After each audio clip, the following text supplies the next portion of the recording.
तो ये पॉलिटी का लेक्चर 3 होगा और आज हम कॉन्स्टिट्यूएंट असेंबली की जो इम्पोर्टेंट कमेटीज थी वो देखेंगे और आज हम कॉन्स्टिट्यूएंट असेंबली को खत्म कर लेंगे। तो पहले देखते हैं कि आयोग ने किस टाइप का क्वेश्चन पूछा है। देखिए, Himachal Pradesh public service commission ने ये क्वेश्चन 2020 में पूछा था।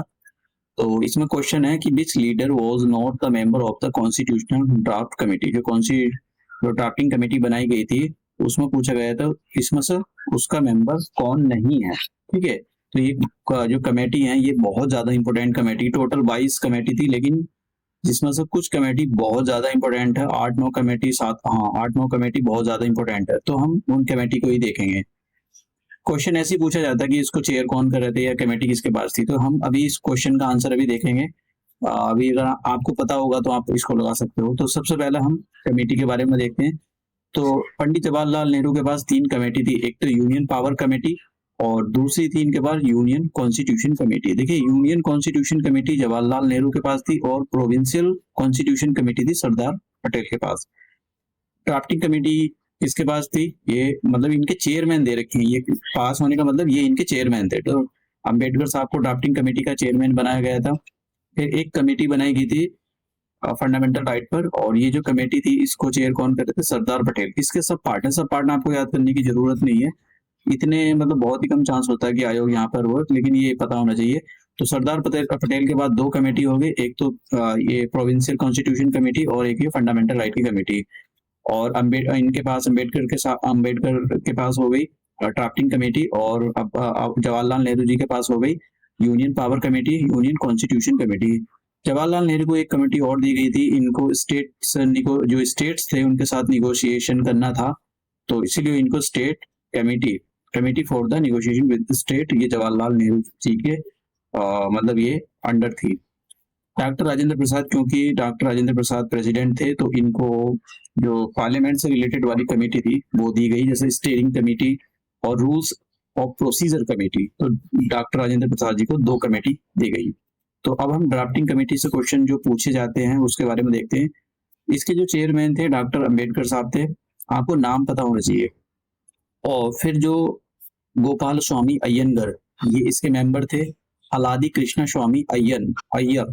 देखिए, अय्यंगर और अय्यर से नाम ये आपको याद रहे तो अच्छी बात है। जैसे गोपाल स्वामी, यहाँ भी स्वामी लगा हुआ है, तो कृष्णा स्वामी अय्यर, गोपाल स्वामी अय्यंगर, तो ऐसे नाम याद हो जाए तो अच्छी बात है। के एम मुंशी, जैसे गांव में तुम्हारे एक मुंशी होता होगा, शहर में कोई मुंशी है भाई ये मुंशी, तो ऐसे याद रह जाए।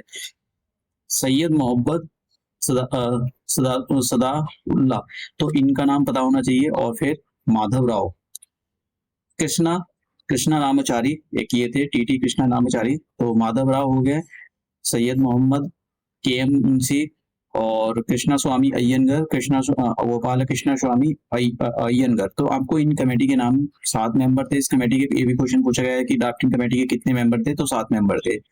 अब यहाँ पर हम कॉन्स्टिट्यूशन का आज क्योंकि हम कंप्लीट कर लेंगे ये, तो हमारा जो कॉन्स्टिट्यूशन था 26 नवंबर 1949 को अडॉप्ट किया गया था, इनेक्ट हो गया था, मतलब काफी सारे प्रोविजन इसी डेट से अडॉप्ट कर लिए गए थे। लेकिन जो फाइनल कॉन्स्टिट्यूशन था वो 26 जो आने वाली 26 तारीख थी, 26 जनवरी थी, उसको लागू किया जाएगा। अब इसका एक रीजन था क्यों किया जाएगा ये भी मैं आपको बताऊंगा। तो पहले देख लेते हैं, जब 26 नवंबर 1949 को कॉन्स्टिट्यूशन अडॉप्ट किया गया था, तो उस टाइम कॉन्स्टिट्यूशन के अंदर एक प्रिएम्बल था, 395 आर्टिकल्स थे, 8 शेड्यूल थे।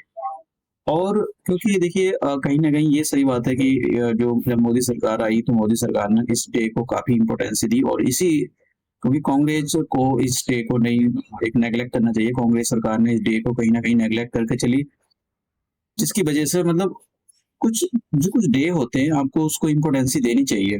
तो जब मोदी सरकार पावर में आई तो मोदी सरकार ने ये 26 नवंबर को कॉन्स्टिट्यूशन डे, संविधान दिवस के रूप में इसको बनाना सेलिब्रेट किया। तो हर साल कॉन्स्टिट्यूशन डे और संविधान दिवस 26 नवंबर को सेलिब्रेट किया जाता है, तो ये बात याद रखें। फिर उसके बाद में क्योंकि हमारा जो कॉन्स्टिट्यूशन बनकर तैयार हो गया था, अडॉप्ट कर लिया था, अब उसके बाद उसके लागू होने की बारी आ गई। तो ये कब फोर्स में आया था? 26 जनवरी 1950 को फोर्स में आ गया था।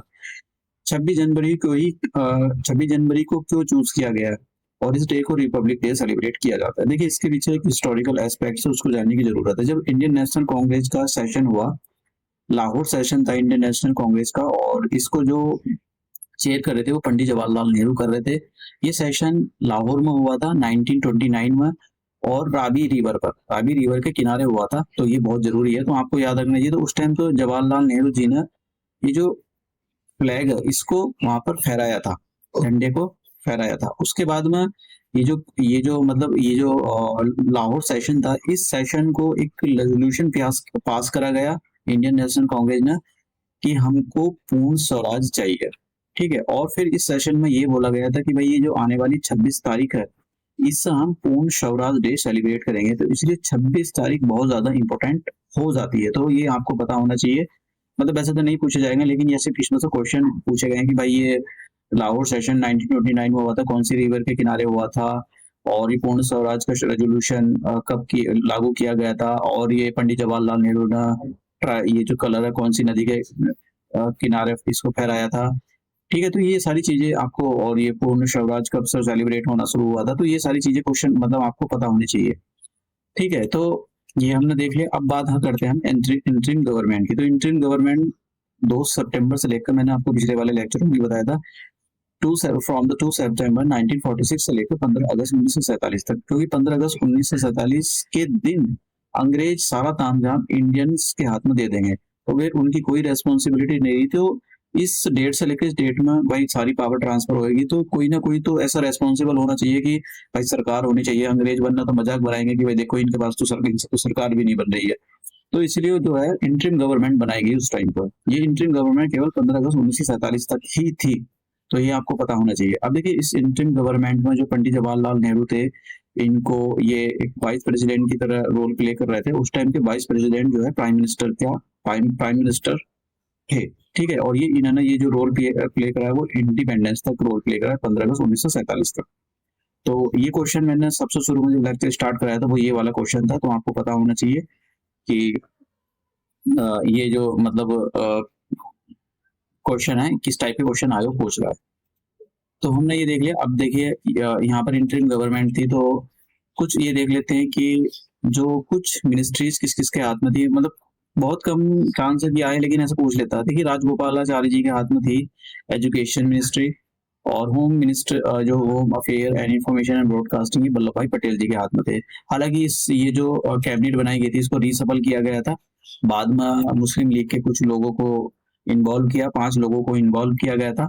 तो ये मतलब सभी तो देखो बहुत मुश्किल हो जाएगा, अगर आप कर सकते हो तो कर लो, अदरवाइज कुछ इंपॉर्टेंट कर लेना, 1-2 बार ऐसा देख लेना। अब यहाँ पर क्वेश्चन ये है कि constitution day of the India is celebrated on, तो कौन सी डे को सेलिब्रेट किया जाता है। मैंने आपको बताया कि 26 नवंबर को ये सेलिब्रेट किया जाता है। तो आपको इस डेट के बारे में पता होना चाहिए कि ये जो आपका जो कॉन्स्टिट्यूशन डे है ये कौन सी डेट को सेलिब्रेट किया जाता है। 26 नवंबर को ये सेलिब्रेट किया जाता है। तो अब हम नेक्स्ट लेक्चर में मिलते हैं।